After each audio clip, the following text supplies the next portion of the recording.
Hello, and good morning, or evening, or after, depending on when you're listening to this, good whatever salutation to the time of day that you're. Right. Welcome. Just general good wishes to you. Yes, good merriment to you and your kin, I think. Right. Is probably the most appropriate sentiment that I'm trying to. How are you doing, Pete? Are you good? I'm good. Yeah? I should finish your thought, like, to the people that are the three people listening. Welcome to the Movie Men podcast. There's so many. There's three people. Man, you've got like no I'm joking. self-esteem, no. I think your Aunt Susan's listening, so it's at least 4. That would be pretty cool because I don't have an Aunt Susan, so Nice. not only would that be an additional listener that I wasn't aware of, but I mean my family's growing and I didn't, it's just exciting. Right. I feel like I haven't seen you in forever. Like, It's been a long time. we live, even though the podcast hopefully is kind of sounding pretty good audio wise, we live like 2 hours apart now. And so that's, Yeah. Hopefully, hopefully no one can tell. hopefully Yeah. sometimes I can't even tell. Mm-hmm. Yeah. I don't know what that means. I'm stalling. Do you have housekeeping? What's going on? I do. All So right. before we get into our episode, I'm going to encourage everyone that's listening to please like, follow, and subscribe across all our various platforms. So our listening platforms, iTunes, Spotify, Podbean. So when you're done listening today, please take the 30 seconds and give us a good review and a good rating. It really helps us, and we appreciate it. On social media. Oh, And I mean, yeah. sorry, I mean, really, like, Please. aside from those two, we're on pretty much any podcasting app that you might, like, if Right. you type in the Movie Men podcast, Yep. chances are we're going to come up. If we don't come up, you can either manually input our RSS code into that app, and then you'll be able to subscribe to us that way, or just let us know. Say, hey, by the way, you're not on such and such an app, and that's the app that I use, so get with it, and then Pete will, diligently We'll get on it. Yeah. Yeah. So please also follow, like, and subscribe on our social media platforms of Facebook, Twitter, and Instagram. And if you feel so inclined, support us on Patreon. It's a way to help us cover our overhead costs and a way for you to tell us what you think our entertainment is worth, whether it's worth nothing or something. And finally, send us some questions or feedback through sending us a message on Facebook or by emailing us at all_themoviemenpodcast@gmail.com. You mean all lowercase, not All all lowercase. underscore. What did I- Yeah. You said all Oh, underscore. dang it. I think I've said that a few times and people Yeah, have called me maybe. on that. Yeah. I've sent maybe 2 emails in my life, so. On top of that, and maybe we're not quite ready to talk about it, but two things Sure. regarding Patreon. One is the Patreon tiers are changing Right. very soon in order to put more in your hands for a heck of a lot less. Yeah. So basically the rewards that are on there are going to become cheaper.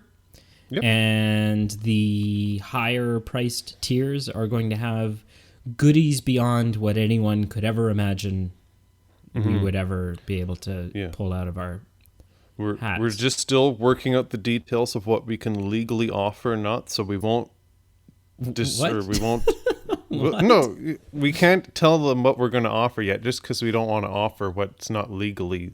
Okay, I'm just joking. Right. Wow. But we're just working out the details, and once we have that figured out, we'll tell you exactly what the higher tiers offer. But yeah, like Brady said, we want to bring goodness to you, so we're doing some price adjustment coming shortly. Also available on our Patreon for a minimum of $1 a month. Right. Even if you're just giving $1 a month, you will gain access to some bonus content, which is like 20 minutes to half an hour more of the show that we record after the fact. yeah, we talk about all sorts of stuff. We may talk more about the movie. We may dive into some movie news. We may just talk about life and things in general. Right. What the meal of the day is at McDonald's. Yeah, exactly. Just so last week's bonus content, which was the first week of bonus content, and this week's bonus content, which is the second week of bonus content, are both available for free. They're available to the public. Go take a look on Facebook. There'll be links posted to them both there, or check it out on our Patreon page. If you like what you see, great. And like I said, for a minimum of $1 a month, you have access to that, and it's like every episode has that. And we do like 4 or 5 episodes a month, so it's like another 2.5 hours of content a month for $1. Yeah, I like for sure.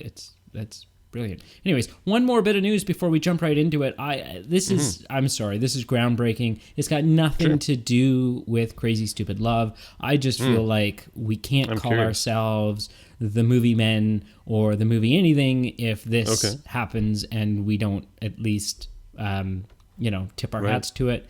After a long, drawn-out, scary, frightening, and actually kind of ridiculous battle, it was announced this morning in a press release by both Disney and Sony that Spider-Man is going to remain in the MCU for at least 2 films. So one more standalone Spider-Man film in the MCU, and one more sort of Avengers or other MCU character type film where Spider-Man will feature. He'll pop in at some point. So thank goodness. Yeah, we were able to. I mean, that was put our differences aside and do something. I haven't slept in weeks. Unrelated to that news, but I haven't slept in weeks. Okay, so this week we got back to our roots. Yeah, we let people vote. Yeah, we did a vote. We let people decide what what they brought wanted us to watch. The power to the people. Yeah, and this week's category was romantic comedy. Romantic comedy, and our options were The Proposal. Crazy Stupid Love. Yep. How to Lose a Guy in 10 Days. And Hitch, I believe. Yep, and Hitch. Yes. You fine, lovely individuals voted, and what you voted for was Crazy Stupid Love. So we sat down and we watched it, and now, I mean, I'm ready to talk about it. I'm so ready. And can I make for that actually your Spider-Man news is actually kind of relevant to this movie, because Emma Stone and Marisa Tomei, who both star in this movie, are in different Spider-Man universe movies. So it was kind of a random tangent, but it was actually kind of related. Which I know I'm making a connection with the Emma Stone one. What's the other one? So the Peter Parker's aunt in the Marvel Spider-Mans was the teacher that Steve Carell met. Oh, she totally is. Marisa Tomei. Yep. Yeah. But yeah, hey, so dude, that was so deep, that connection you made. You passed it off as a random tangent, but it was actually kind of setting our tone. So see, good on you. There we go. One thing I want to say right off the bat. Sure. This film. So we're gonna dive really heavily into some spoilers here. So if you haven't seen this movie, go watch it right now. Right. For 2 reasons. One, nothing we say is going to make sense if you haven't seen the film. Secondly, if you haven't seen the film, you are doing a huge disservice to yourself.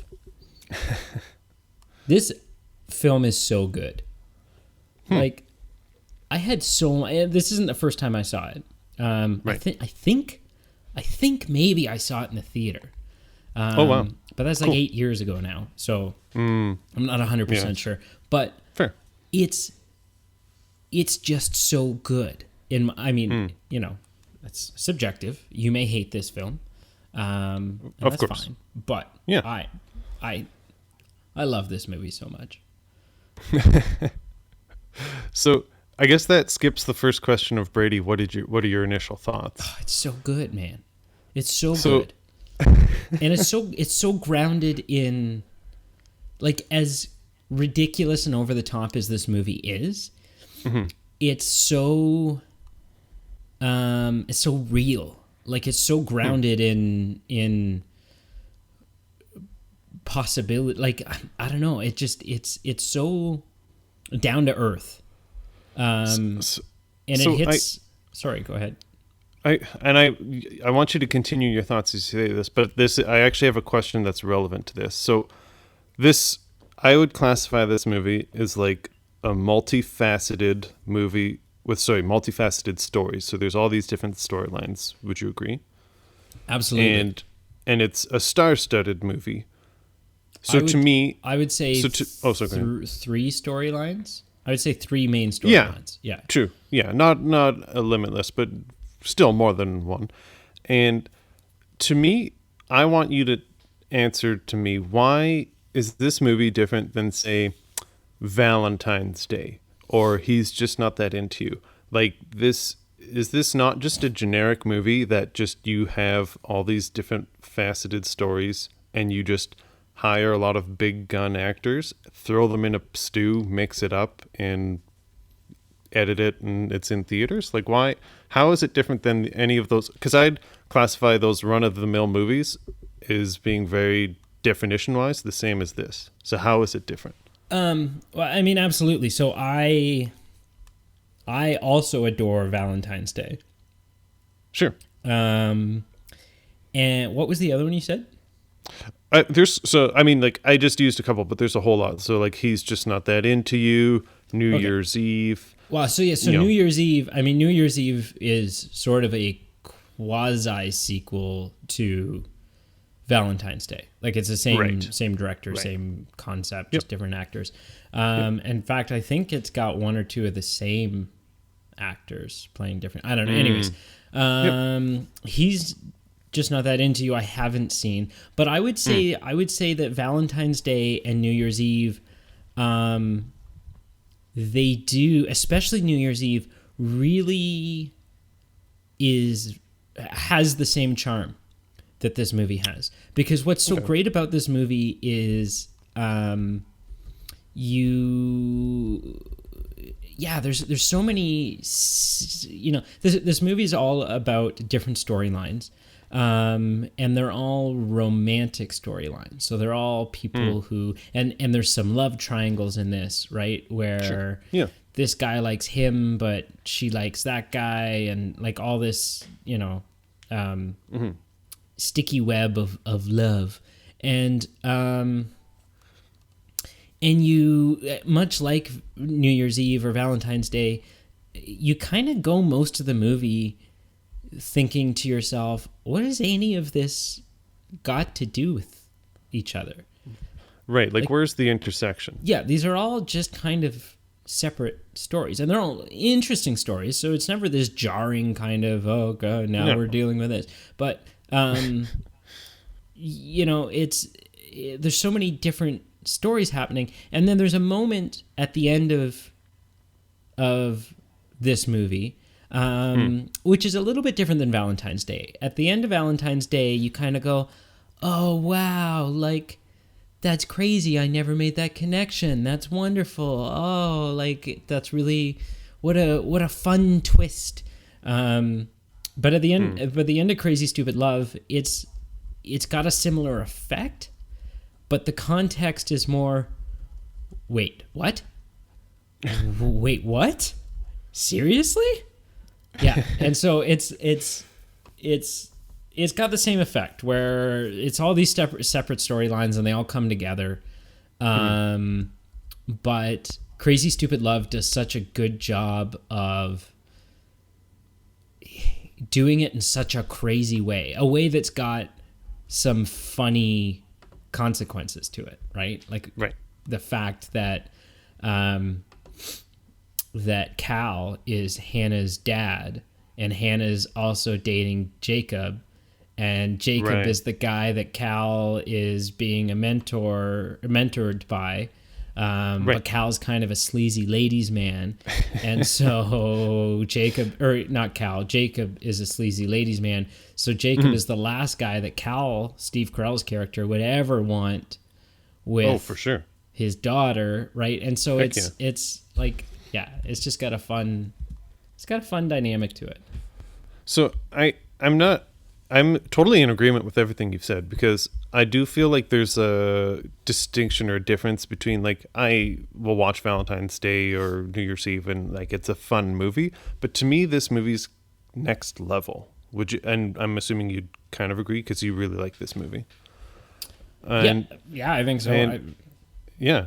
And I think the difference is this movie, to me anyway, and it could just be perception, I love the depth of the humans in this story that they're covering. Like, whether it's the heartwarming undertones of like the parents' kind of undying love, like all these gardening scenes, or like calling when the furnace light is out. And even though like Gosling is a bit of a womanizer, they kind of peel him away a little bit and they kind of give him a bit of sincerity. But everything that's done, it's done in a comedic way, and it's still entertaining, and it doesn't get too heavy, but it still does have kind of heartwarming and kind of cute elements. And also, as a side note, like, I just used the word cute, like Steve Carell said the word cuckold isn't used anymore. I feel the word cute isn't used anymore, or at least not by men. So I'm going to try and bring it back. Oh, really? I use the word cute, but Yeah, I mean, there's a bit of a stigma. I feel like some people would say, "Oh, you're a dude, you can't use that word," and I'd say, "Shut up, fool." yeah, that's garbage. I'll use it all I want to. Yeah. Yeah.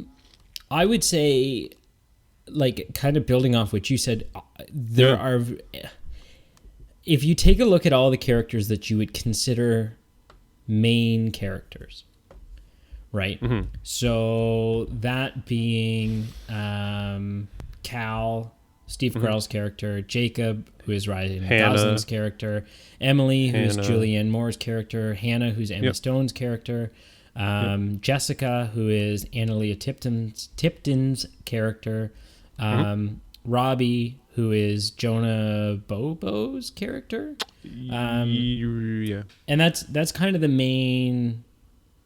main crew. I would say Sure. David Lindhagen, even though he's played by, like, his name's mentioned a lot, and he's kind of a big plot point.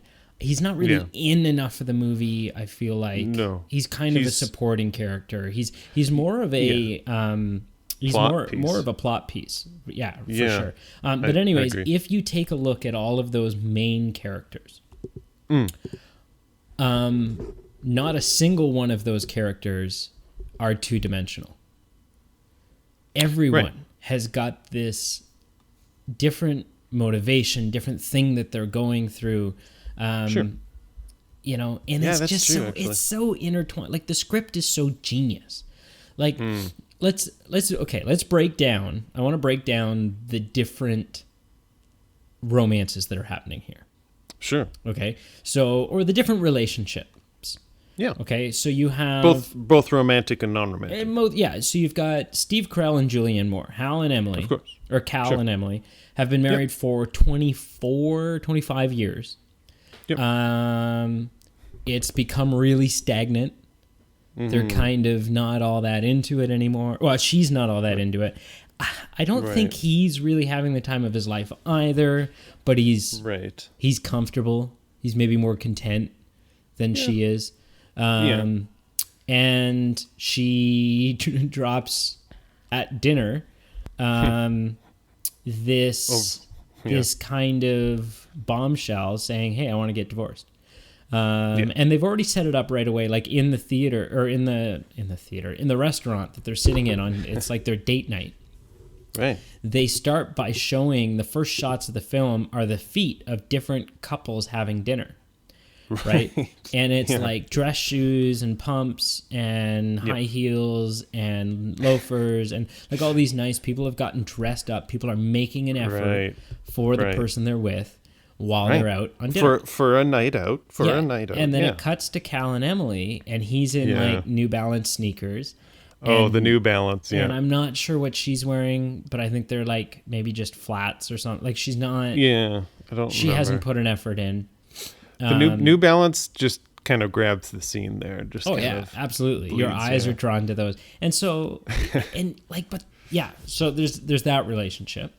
Yep. So basically they're in the middle of they're separated. Yeah. I wouldn't say they're in the middle of a divorce because no legal stuff has happened, but they're separated. Right. They're not living together. He's moved out. Yep. Then you have Steve Carell and Ryan Gosling. Who Ryan Gosling is kind of this ladies' man. He's got a big move. He's got expensive clothes. Yep. He's got swagger. Big time. He's pretty manipulative at times. Like some of his things are a little bit questionable, right? Like one of his tactics is you offer to buy her a drink. Right. And if she says no, you buy her a drink anyways. And so that's like a little she says no, you should not do that. Yeah. So there's that relationship. There's the relationship between Cal and Jessica, the babysitter. So Jessica is head over heels for Cal. Right. But Cal's son, Robbie, is head over heels for Jessica. Right. And so that's creating kind of a, point of contention. Hannah is dating some guy. Just a stiff. Richard, He's I think. Oblivious. Yeah. Like the type of guy that really, honestly, they could have cast James Marsden and I would have been like, yep. Yep, he's a wiener. That's the role. That's... You need to acknowledge you have a personal bias against him, but that's so you. Yeah, I'll acknowledge your feelings. Picture the character, and picture James Marsden playing him, and tell me that it doesn't work. I'm not quite there because I don't have the hatred for him that you do, so I'm going to disagree. No, but he could play that role. My neighbor Steve, like fine, that argument has no merit. Fine. Be like my neighbor Steve can play the role, fine. You know what? We're getting lost. We're getting lost in the rabbit hole. Continue with your points. So Richard, just know that you're wrong. I think it's Richard. You're wrong. Richard's dating Hannah, but Hannah's ready for a commitment. Richard is kind of... And I could be misreading it and misremembering it. I don't even know if it's just like a commitment. It's not like an ultimatum, like, you need to do this or else I'm walking away. Like, I think she just wants some reciprocation because he keeps hinting at like, ooh, I've got some big news. Like, when you graduate, I'm ready to move on with like the next step or, however he phrases it. He's like, we're going to have a big dinner when you pass the bar test because she's studying law. We're going to have this big dinner and make this, I got a big announcement or whatever. Yeah. And so Hannah's perception is he's going to propose. Yeah. She's wanting just something like, I want you to be at the same emotional level as me. Like and he's definitely not. Like he's for sure. So oblivious. Yeah. Yeah. So there's that. Then there's Hannah and Cal. Yep. Which Jacob. Hannah and Jacob. Emma Stone and Ryan Gosling. Who Ryan Gosling comes on to Hannah in the bar earlier on in the film. And she's like, well, I'm seeing someone. I'm not really interested. And he lays it on pretty thick. But she's like... And she doesn't buy a... No, like, she's not even... No. She's like, please. Like, seriously. Right. It's not going to work. But the second the relationship kind of fizzles out between Emma and Richard, or Hannah and Richard, she dumps him. Because instead of proposing, he like offers to employ her. It's like a business promotion. Yeah. Now that you're a qualified lawyer, why don't you come work for me? Like, you missed the sign, Richard. Yeah. And so she says, to hell with you. Embarrasses him, like leaves the dinner, doesn't even wait till the dinner's over. She's like, to hell with this boy. And goes and like finds Jacob at the bar where she knows he'll be. Right. And like, attacks his lips like a leech. Like she just kind of, she calls him from across the bar. She's like, "You," and then runs over and, plants one on him. Right. And so that relationship is birthed out of sort of this wild, raw, sexual, promiscuous kind of thing. Yeah. And her just acting out. She's like, you know what? Whatever. I've had enough of this. Let's have a night on the town, so to speak. Yeah. Which is kind of what Jacob's after too, right? Jacob's like, yeah, whatever. Sure. Just another girl. But then Jacob something happens that Jacob doesn't expect. Jacob sees something in her, and he kind of falls for her, which creates an interesting dynamic for him because he doesn't know how to deal with actual human feelings. Right. He just knows how to get a girl into bed. Yeah. Yeah, and the night, if you're writing down events, like the night becomes a failure because he doesn't get his intended goal. But they actually just end up talking, and they just cultivate and develop this relationship, and it's very unexpected but naturally occurring. Oh, absolutely. Yeah. But what's funny is this changes the dynamic between Cal and Jacob, because now, even though Jacob has been mentoring Cal on how to pick up chicks. Well, and not even just pick up chicks, like just a general transformation or renaissance of Cal. Because Cal, like we alluded to, like he was just stagnant and how to not seem like you're middle-aged and out of time, right? Like how to... but now Cal is mentoring Jacob on how to actually have a relationship. So it kind of goes both ways now. Not knowing that relationship is with his daughter, which is, But he gets a chance to reciprocate kind of the education. Sure. Yeah. But I think that's it. I think that's kind of well, and then there's Emily and David Lindhagen. David is just kind of the accountant at the firm that Emily works at, and Emily's had sort of the divorce process has birthed out of the fact that Emily has had an affair. She slept with David, and now Emily is not really it was something that she did kind of, I think, because she was lost and confused and was trying to sort things out, was trying to make sense of how she was feeling. And doesn't really want to turn this into anything. No, but not David, at all. She's putting stop signs all over. Yeah, but David really likes her. And David is, kind of this pursuing kind of, There's this great scene in the movie where Robbie has come to visit his mom, right? He's like in the office, and Emily leaves the room to go get something off the copier or something. Sure. And David thinks to himself, okay, I'm going to take advantage of this moment to try to get a foot in the door with the kid, right? I'm gonna I'm going to appeal to him. I'm going to get the kid on my side. And so David's like, so Robbie, I hear that you're quite the athlete.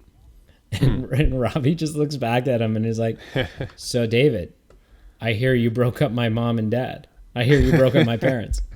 And David just kind of pauses, and Robbie's like, you are David Lindbergh, aren't you? And he goes, it's Lindhagen. Yeah, whatever. Yeah.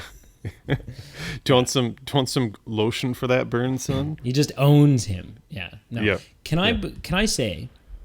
And before we move on from the characters, I actually just want to reciprocate or tell you something I affirm of what you said, because I've got the IMDb page of all the actors in front of me. Yep. And you made a point. I think you said, "Hi, I'm Brady, and I'm a really cool guy." And a point I like to make about this movie is every single one of these main characters are not one-dimensional; they're all two-dimensional. I'm looking at them one by one, and I'm totally in agreement with you. Oh, every single one has multiple layers, and the only one, and it's for comedic value, is Kevin Bacon's character, David Lindelof or whatever. Yeah. Like he's literally the only one, and we've alluded to this. It's because it's on purpose. Like he's not actually a main character. He's just a plot point. Yeah. He's needed for the plot. But Oh, every absolutely. single one of these main characters, that's very rich, and it was a good point. Yeah. Is it the girl that plays Jessica? Is it Annalee Tipton? Analia. Okay. Or Analia, I guess tomato. Her parents would disagree, but every time Her parents actually, I interviewed them before the show, and they want it to be whatever the viewers decide. It's Just- kind of like, just like immediately before the show. yeah, I kind of wanted to get their kind of vantage point on it, just because, hey, your daughter was in this movie. What were your thoughts? What was your reception to it? How would you rate her career? Are you proud of her? Have you disowned her? Where do you stand on things like that? Where did they? So just listen to the interview when I post it. Wow, that's like Yeah, I've already said too much. That's taking initiative. That's fantastic. Hey, Good job, man. I take this job seriously. For what we get paid, I take it seriously. Yeah, that's okay. So I have felt this way every time I've watched this movie. Okay. And it didn't change. Like, it didn't change at all this time when I watched it. Sure. This girl Mm-hmm. she steals every scene that she's in. She is the MVP of this film. She's pretty powerful. Yeah. Her portrayal of an awkward, uncomfortable in her own skin teenage girl is so spot on. Like, there's a couple moments where she'll be like, she has a conversation with sort of and this isn't like, I'm not just saying this is, you're meant to feel this way. She has a conversation with the slutty girl from school, right? No, the girl that for dates a lot of guys, and she's kind of, they're purposely giving that character the persona, that cliched. Yeah. And she, like, there's this where the slutty girl's getting all excited about the fact that Jessica's into an older guy. She's like, "Oh, no way! That's so slutty. It's so whatever." And Jessica's like, in total agree. She's like going along with it until she realizes how stupid and uncomfortable she feels going along with it, and then kind of retracts. And she just kind of, like, her facial expression, the amount of acting that she does without even saying anything. The same thing goes when the montage scene where she's taking the photos of herself, and she just, like, the way that she expresses that she's second guessing herself, that she doesn't feel confident, just comes through so incredibly. And she's by far my favorite part of the whole film. Also, like in those scenes, you can see, like, she portrays where, like, she's starting to have those seeds of doubt growing, like when she's talking to that girl, and she's like, maybe I should go home and rethink my life. Like, maybe what I'm doing is the best. And just, like, snippets, like, it's not overwhelming the way she's portraying it. It's just maybe I don't want to buy subtle. some death sticks. Yeah, there you go. Yeah. There's an Easter egg for our fans who should stay tuned for our Star Wars series. Star Wars next weekend, man. Next Sunday. Yes. We've got, like, I mean, depending on when you're listening to this, but next Sunday, man, Empire Strikes. Okay, so anyways, also, like, so she's gonna take some photos of herself naked to give to Cal, because that's what the stupid girl at school has recommended to her. And in fact, Cal doesn't end up with the photos. Her dad ends up with the photos. Oh, yeah. Well, her mom finds them in, like, her sock drawer or something. Which, by the way, whose sock drawer is the bottom drawer? Hey, you know what? It happens. No. Things get filled up. No, it doesn't. Yeah. Socks and underwear go in the top drawer. Like, what kind of psychopath? But if you only wear, like, one pair of socks a month, like, you don't need to reach for them every day. I don't know how to. You change yours more often than that? I go through a lot more socks in the winter. Yeah. Like 2 a month? I would say a minimum of 2 a month. Okay. Yeah, anyway, probably at least. Yeah. So this drawer fact bothered you. Okay. No, that bothers me. what really gets me, though, the only moment in this film where I'm like, whoa, hang on, is the fact that what she decides to ultimately do with these pictures at the end of the film is give them to Robbie, who's just graduating grade 8. And would you say that, like, Jessica must be 17?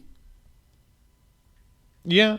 You know? Yeah. So she's high school age. Yeah. There's quite an age change. Anyways, I just, like, I think it's worth mentioning that there are, like, criminal charges associated with what she did. Yeah, like they're just as inappropriate as it was if they had been exchanged between her and like a 40-year-old man. It's just as inappropriate as her to like a public school kid. Right. See, but that still would have been no. Yeah, because she's probably not 18. It still would have been illegal. I guess. I don't know. But like, how old are you in grade 8? So I was 20 years old in grade 8. But I was, so it's usually the grade plus 5 years. So I was like 12 or 13, I guess. Okay, yeah. So Right? under Does that 14. make sense? Yep. Yeah. So 14's kind of that age. Yep. Like the consent age is 14. Sure. So yeah, that's, I don't know. I agree. It's kind of like overlooked at the end. It's kind of like a funny whimsy moment, but it truly is at least borderline inappropriate, if not inappropriate. It's, yeah. Anyway, it's weird. Yeah, blows my mind. So anyways, that's, you know. Do you have trivia? I feel like I'm not going to be any good at the trivia for this. I hope so. There's no greater joy than stumping you in a movie trivia question. Just because, like, I know the film. I've seen the film a couple of times. Sure. But I don't know a lot about Steve. Like, I've seen a lot of Steve Carell movies. I don't know a lot about Steve Carell. I don't know a lot about Kevin Bacon. I don't know a lot about Julianne Moore. And so I just feel like I don't even know who directed this film. Oh, right? I So I'm don't have like, a clue. Yeah. So, Well, anyway. So I've got 5 questions, maybe 6. One is such an impossible question that I'm wondering if I'll just tell you it. I'm not sure how much I want to make you suffer yet. No, make me suffer. Come on. Okay, you're not going to get it. Like, I will put money down on this. Okay. How much? Yeah. Let's put $1. All right. Yeah. That's Are kind of you game for such high stakes? Yeah, I mean, I think you're a bit of a coward, but Okay. I'll go for $1. Hey. Yeah. All right. What is Julianne Moore's role at her workplace? So Emily Weaver's character. Right. Is this a multiple choice? No. Okay. So is this the one that the one that the dollar's on? Yeah. I'm actually not going to make this a question just because it's so impossible. Hang on. Okay. For the benefit of our listeners, I'm probably going to give you like 20 seconds, and if you don't have an answer, then I'm just going to tell you what it is. Okay. And I'll let you keep your $1. I'll let you keep your $1 because it's farcical. Hang on. I'll give you it's a gag. Like, it's kind of like an Easter egg, what it is. And it's in relation to another actor that she's co-starring with. Specifically for those Office fans out there, it's in relation to Steve Carell. Oh. Yeah. So I'm probably going to tell you just because I know you're not really an Office person, so you probably won't know the answer to this. Okay. So her job was associate to the vice president and not just associate vice president. And that's an Easter egg to Dwight Schrute being the assistant to the regional manager in The Office instead of the assistant regional manager to Steve Carell. Because I haven't watched The Office, Yeah. I don't find that fascinating at all. And that's, I mean, I maybe it never is. would have noticed it. It's very subtle. Like I had to pause the TV and look, squint at it. It's only because I found it online. What is it? It's like written, she's got like a plaque on her desk or something? Tag plaque or what have you. Yeah, okay. Yeah. Okay, so now let's get into the fun trivia. That's just an office Easter egg there. So, question number 1. What is the age difference between Emma Stone and Annalie Tipton, or the characters of Hannah and Jessica? And as a point of reference, the characters themselves in this movie, Hannah is supposed to be around 24, 25. Jessica is supposed to be around 17. We kind of said that earlier. Okay, so the age difference? Yeah, between the two of them.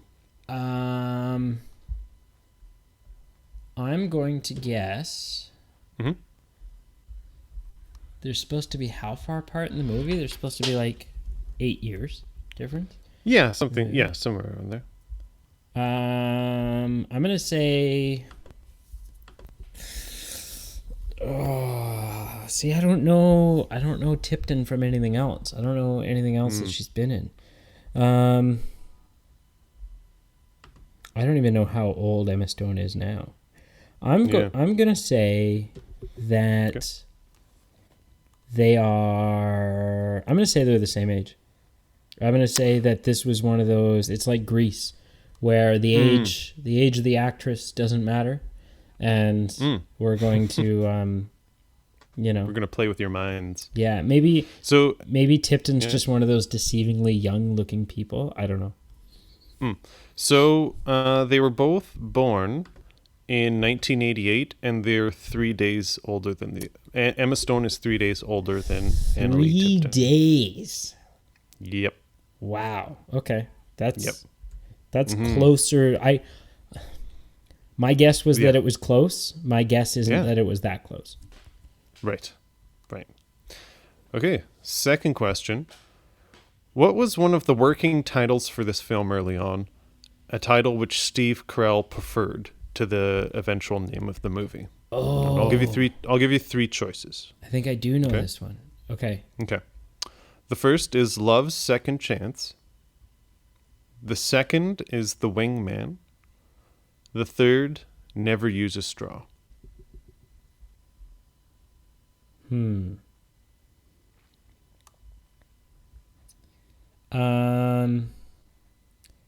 What were the options again? What was the first option? Love's Second Chance. Love's Second Chance. The Wingman. That would be a great name. Never Use a Straw. The Wingman, I feel like, is not. It's not.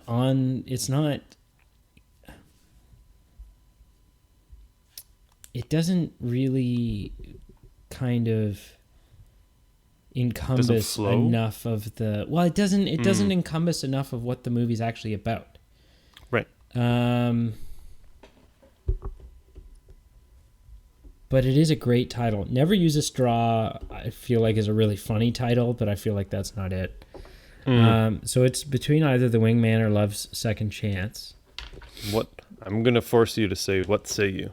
I'm gonna go with The Wingman, just because it's a funnier title and Steve Carell is a comedian.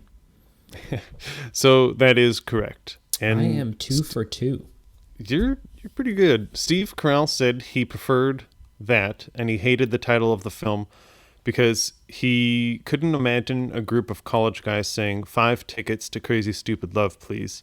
So he preferred The Wingman because he felt, although it was more boring, it more accurately described the plot. Huh. Okay. Yeah.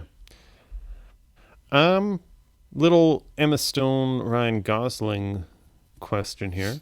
Okay. How many movies have Ryan Gosling and Emma Stone appeared as a couple? And can you name them all? I can think of 3. Okay. I'm trying to quickly think if maybe there's a 4th. Why don't you name them, and I'll tell you if you're right or not. Okay, so Crazy Stupid Love. Okay, 1. Gangster Squad. 2. And La La Land. That's all 3 of them. That's all it. right. Look at that. Yeah. Wow, you're good. I knew more than I don't- thought I knew. I don't think they emailed you the answers beforehand, do you? No. And And when should we start recording? also that is the only email that's ever come to our email. That's not true. Actually, That's not true. People have voted via email, so that's impressive. Exactly. Yeah. We want to hear from you guys. I've got one last question. Okay. This film has 5 Oscar nominees. Can you list them? Oh gosh. Has 5? Yeah. Like 5 different nominations? Like 5 different people who in their lives have been nominated for an Oscar. Oh, okay. And we can do like a rapid fire. Don't worry about like, ooh, I don't want to guess one that's wrong. Just spew out names and I'll just be like right or wrong. Okay, I'm going to go with Julianne Moore. Bang. That's correct for 1. Steve Carell. Bang for 2. So those are kind of the 2 biggest.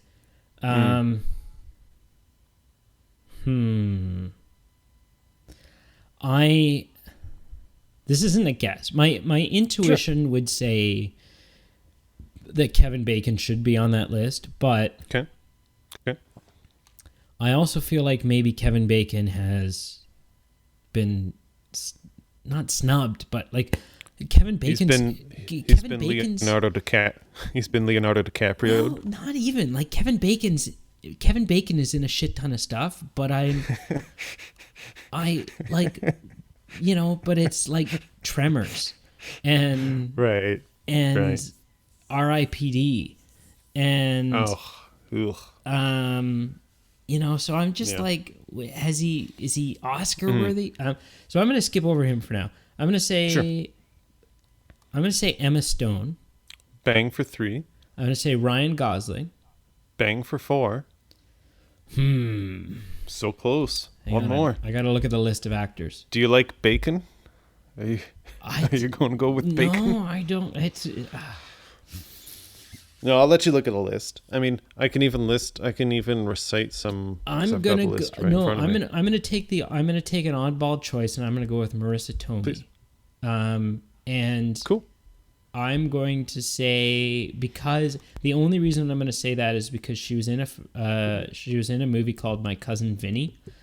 I've heard of it. That I think did really, really well. Oh, okay. Well, you're correct. I don't know the answer of which one she was nominated for. Okay. But those were the 5. Marissa Tomei was the 5th. Sweet. Do you know there were 3 winners? Julianne Moore has won, Emma Stone has won, and Marissa Tomei has actually won. Oh wow! So, of those 5, the 3 were winners. Wow, that's very impressive. Because I don't see her as that big of an actress, but No, maybe she is. But yeah, I guess. I'm looking her up now. She has won. Holy crap! She's won 1 Oscar. Sure. She's won 26 awards overall, and she's been nominated for 52. So this includes like Academy Awards. So she's had 2. So the winner was for My Cousin Vinny. She's had 2 other Academy Award nominations. She's had 2 Golden Globes, BAFTA, Alliance of Women Film Journalists, American Comedian Awards, like a bunch of things that no one's ever heard of. But sure. Daytime Emmy, Golden Awards, MTV Movie TV Awards, back when MTV existed. Oh yes. Yeah, remember? You remember? Back in the day. I remember. Screen Actors Guild Awards. So, anyways, she's done some stuff. Yeah. So the scene in this movie, like the backyard scene with everybody. Yep. Where kind of the culminating scene. Where it's revealed how all of our stories intertwine. Right. I will go on record saying that it's probably in the top 5 movie scenes, entertaining movie scenes that I've ever seen. It's so good. Like Yeah. just the rapid fire back and forth dialogue. And my favorite moment from this movie, and I quote this all the time, is when David Lindhagen shows up. And he says, I'm David Lindhagen.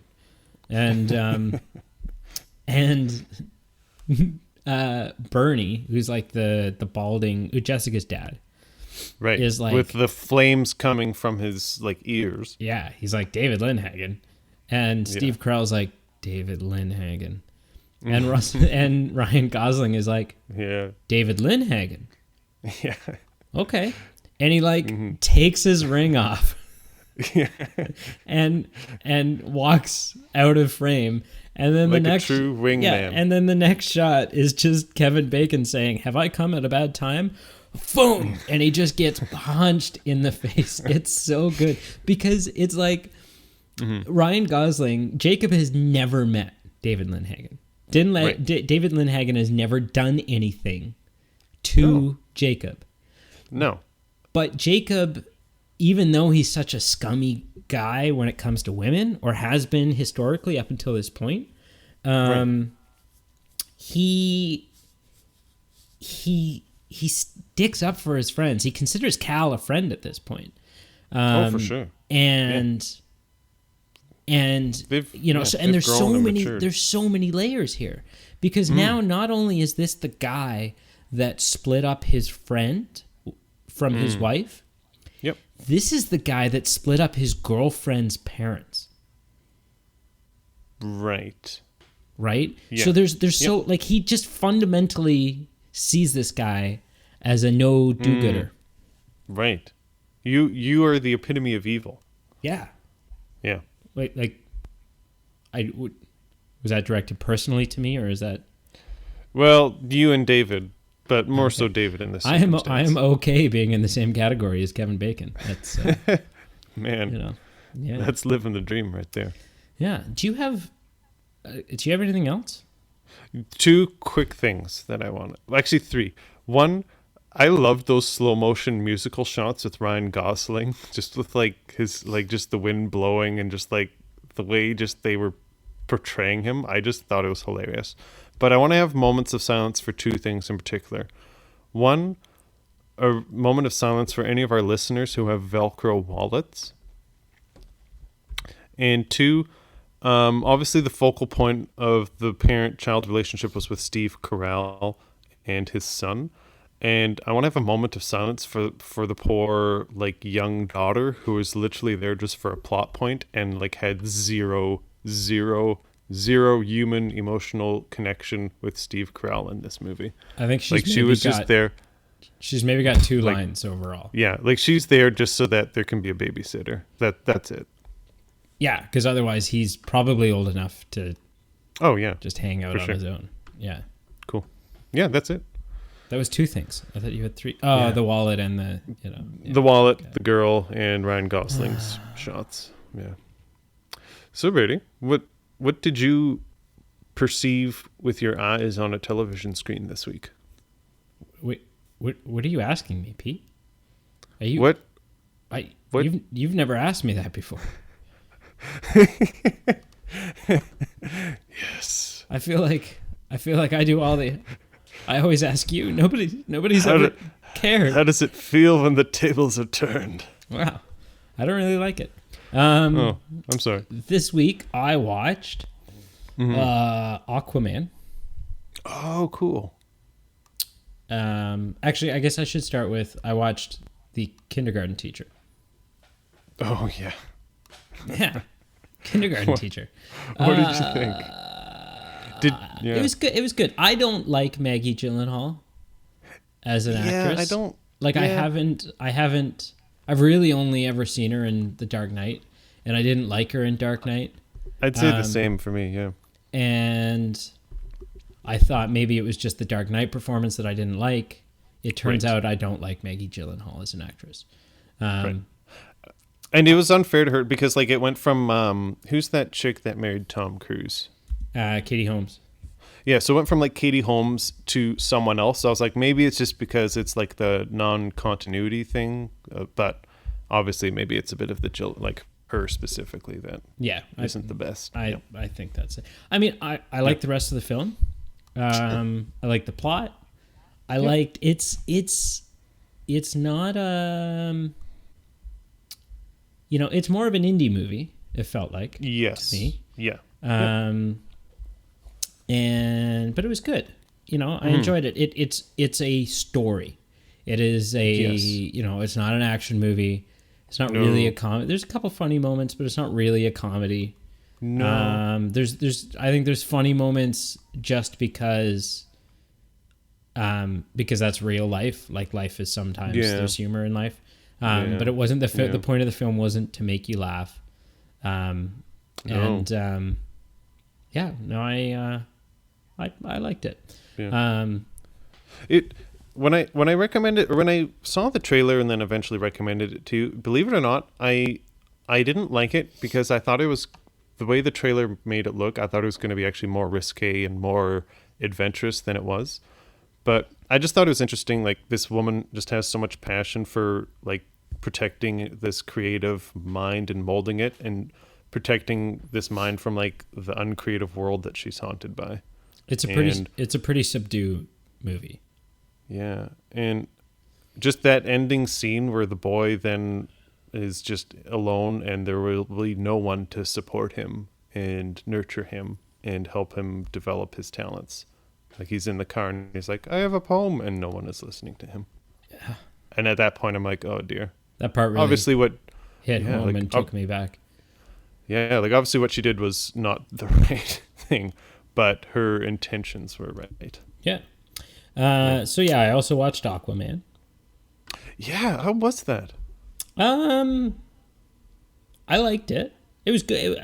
It was good. Okay. Right. But it fell in the same category that a lot of the other DCEU films have. This was my first time watching it. Okay. And it fell into the category that a lot of the other DCEU films have, which is that it's just so CGI heavy. Oh. And it's good. Okay. It's good CGI. Sure. But it's just very CGI heavy. The story's good though. I had no idea that Nicole Kidman's in it. Okay. So that was interesting. I didn't even know that. Yeah. It's good. It's good. It's good. It's not, people raved about Aquaman. And okay. I don't see that. I don't, then I watched, to follow up, having watched Aquaman, I watched Shazam. Oh.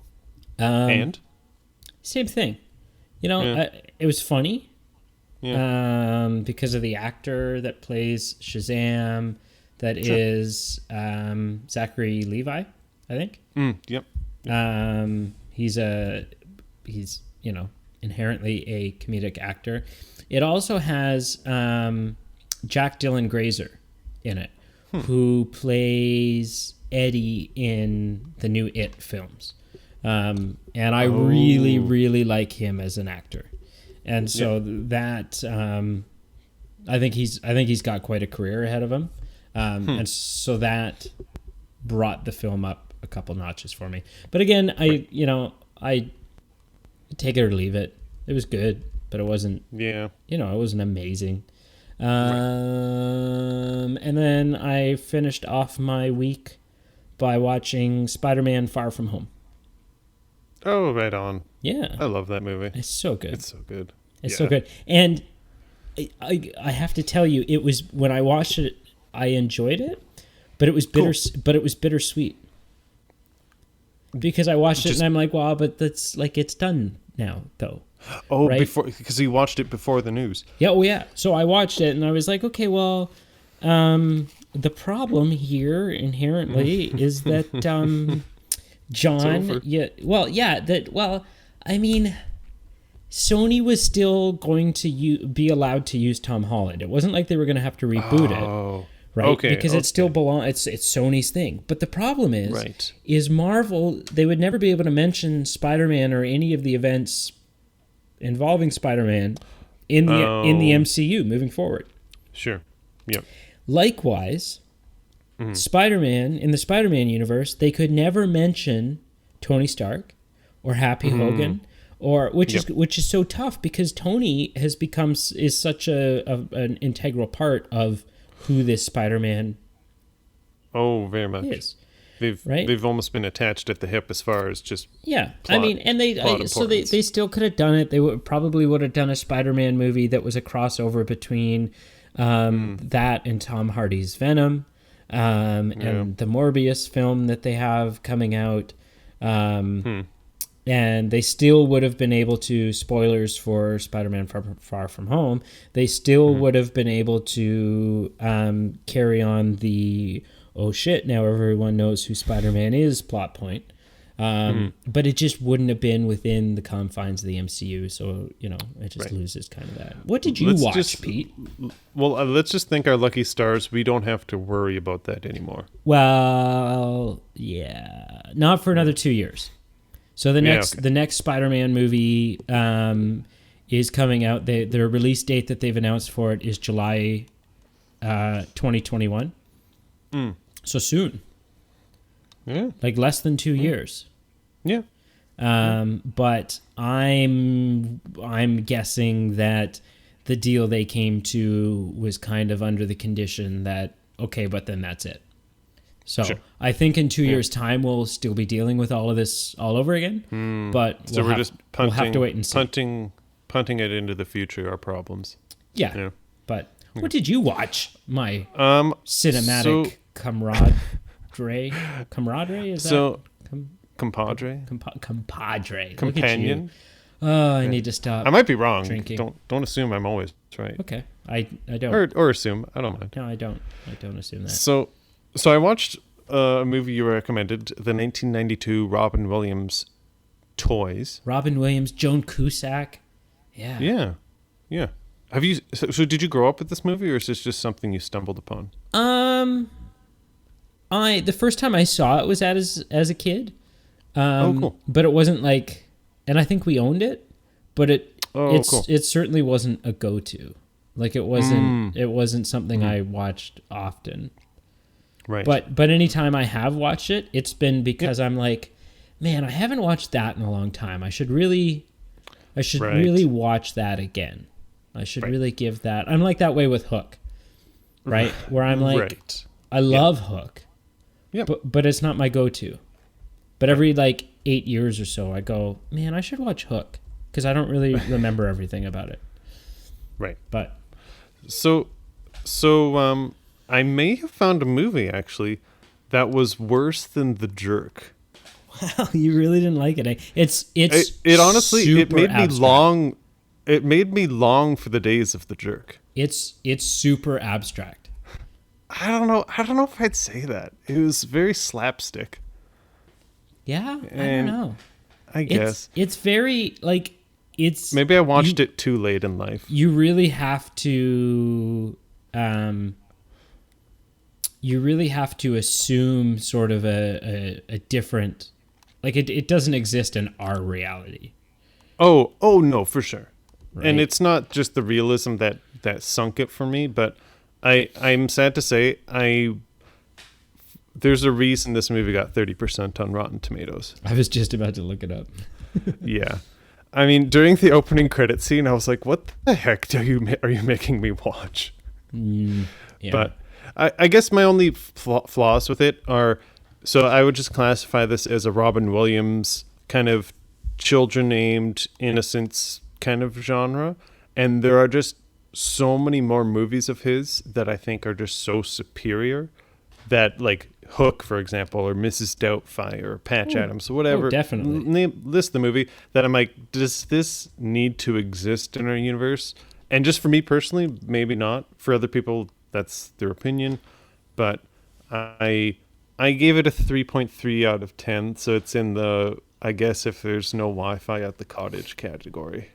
And it's on VHS in the cottage I'm renting, I'd maybe consider watching it. I'm pretty sure the first time I watched it was on VHS at our family cottage.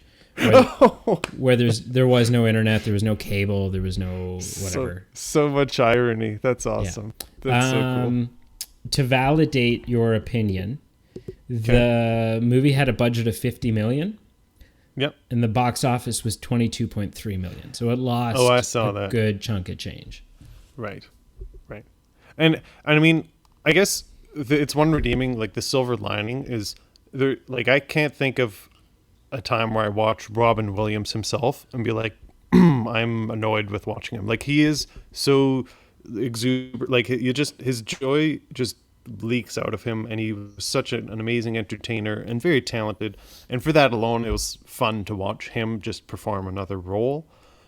Although I didn't enjoy the movie, I still appreciate him.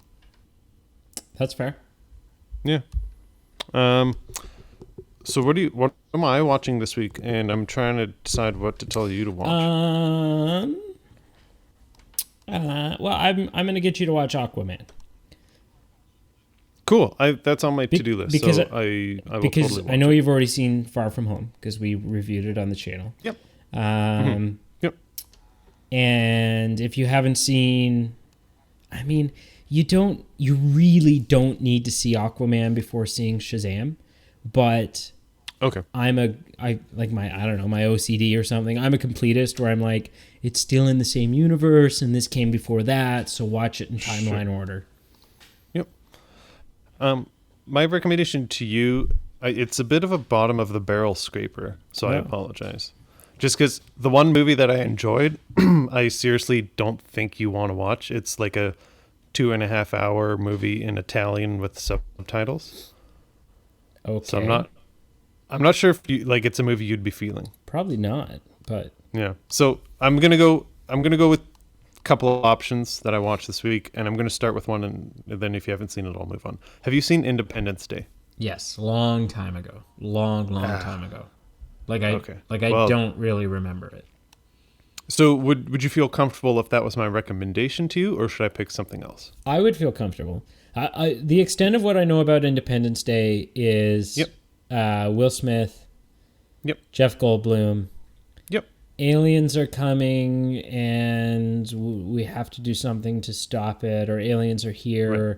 And so we've come up with a plan, but that plan involves flying something up. It basically involves boarding their ship, and that's kind of the extent of it. Sure. I'm gonna just make that my recommendation and have you watch it through the world through the lenses of your adult mind now, and that's my recommendation. I look forward to that because I've been wanting to watch the sequel, so. But I'm like, well, I don't remember the original though, so I got to go back and rewatch the original. So that will actually open up the possibility for me to watch the sequel. And I'll say this, I have never really been inclined to watch this movie, and that's why it's been like 20 years since, and I still hadn't seen it. And one night it was literally on TV on the satellite, and I caught it like the first 10 minutes of it, and it just kind of got me hooked, and I actually sat through it and sat through commercials to watch it. And it was kind of like that Jeff Goldblum just kind of hooked me in, and I was like, I kind of really am inclined, I'm intrigued now. So Jeff Goldblum does that. He does that. He's kind of he is definitely in the Ewan McGregor category of if there was a movie of Jeff Goldblum at a farmer's market, comparing beets between a couple different farmers, and he's like, oh, I think I'm gonna go for this or this. I would watch a 30-minute documentary on him beet shopping at a farmer's market just because it's Jeff Goldblum and the commentary he'd have on it, and just the interaction with the farmers with their produce. I would support that on Patreon. I'm not gonna lie. Wow, that's okay. So if anyone and if our creative listeners have any pull, just get on it. And that's all I'm going to say about that. Okay, I'm glad. Well, should we wrap things up? That's it. That's okay. Hey, you didn't watch anything else this week? I watched National Treasure 2. So I watched this. I watched this Italian movie that was 2.5 hours in subtitles, and it was really good. It was an interesting movie that a future guest of ours, Jesse, recommended to me. And I also watched National Treasure 2, and it didn't really hold up as much as I remembered it. But It's not as It's good as still- the first one. The first one is No. so good. The second one's Well, it is. serviceable. Yeah, I'm still in the same camp with you, Brady. Like, I'll sit on that bus that rides to the National Treasure movies. Like, if they made 7 in a row, I'd still go see them, because even if they're not as good as the first one, they're still an entertaining ride. But there were just some kind of cornball moments with National Treasure 2 that I just kind of raised an eyebrow, and I'm like, really? Like, this is kind of weak, or this is kind of far-fetched. Sure. And I just didn't buy it. But That's fair. yeah. Yeah. Okay. Well, do you have a shout out? I have a shout out. Ooh. So if you don't have a shout out, then it's fine that you've dropped the ball. We could do a simultaneous shout-out. I don't Like, think you do one that's- and I do one? Okay. That's not what simultaneous means. We could do a concurrent Okay. shout-out. All right. We could do a shout-out. There are no limitations to the shout-out. It has Okay. no bounds. All right. Calm down. So my shout out is for my cousin, Oh, nice. Meyer. I have a cousin too. Yeah. Do you have a cousin, Meyer? Not a cousin Meyer. Oh, okay. So my cousin, I haven't seen her in like 604 years.